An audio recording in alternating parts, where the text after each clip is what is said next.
cool, but not uncomfortably so in the way that frosty mornings are.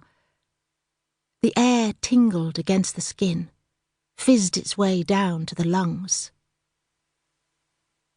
The woman in green, Jessica, edged closer to her sister, whose face had grown pale and whose hands were clutching the rim of the basket. Her eyes, staring directly down at the water's surface, were wide with wonder. Jessica was suddenly disturbed by the most alarming thought, that her sister might be about to jump out. A short while later, she was to think it might have been better if both of them had jumped, that 1 or 2 petrifying seconds and a painful encounter with the water's surface wouldn't have been so bad. The cool, choking blackness might have finished them off, but equally might have buoyed them up and carried them to shore. Had they leapt at that point, they might both have lived. "Isn't it fabulous?" she said, because she'd learned a long time ago that distraction could sometimes halt a reckless course of action on her sister's part.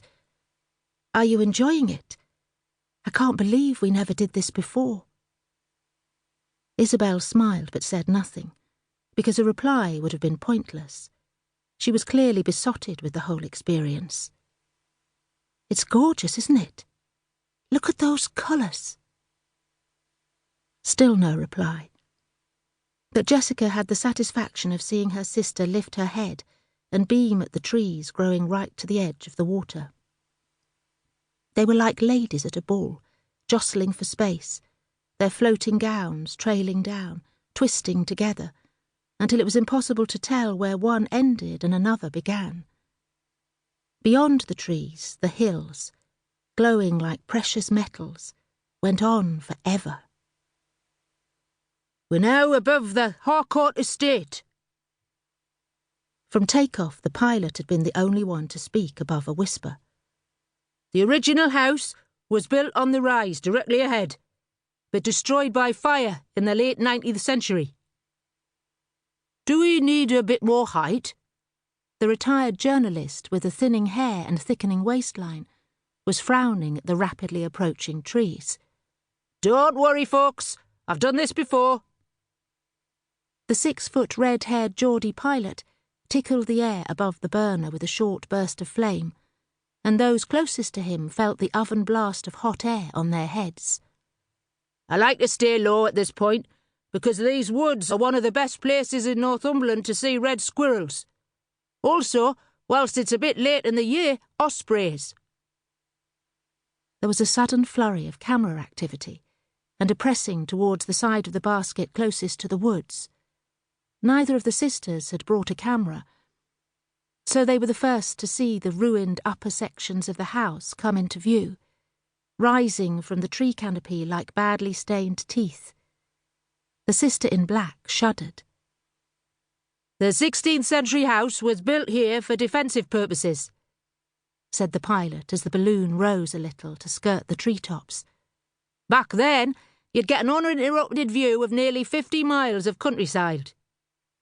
15 minutes from landing, folks." "Is that one? Top of the wide tree with the yellow leaves? Greyish-brown feathers?"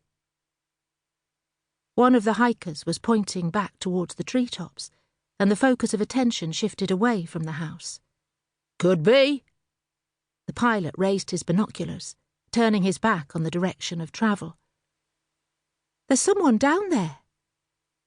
"Where?" "In the woods." Jessica followed her sister's gaze, but her own eyesight had never been as good.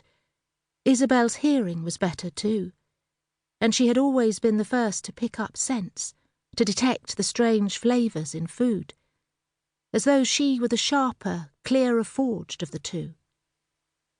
"Behind the house?" Jessica stood on tiptoe. Over her sister's shoulder she could see the great gaping holes in the roof, the collapsing walls. "A girl! Running!"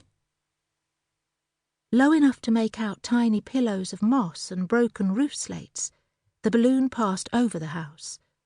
The pilot, distracted by his attempt to spot an osprey, had allowed them to fall lower still.